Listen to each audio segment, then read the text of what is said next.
விருத்தனென தூளத்தில் உரை கருத்தன்மையில் நடத்து குகன் மேலே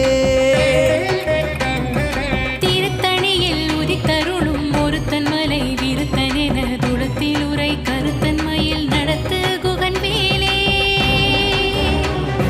திருத்தணியில் உதித்தருளும் ஒருத்தன் மலை விருத்தனென தூளத்தில் உரை கருத்தன்மையில் நடத்து குகன் மேலே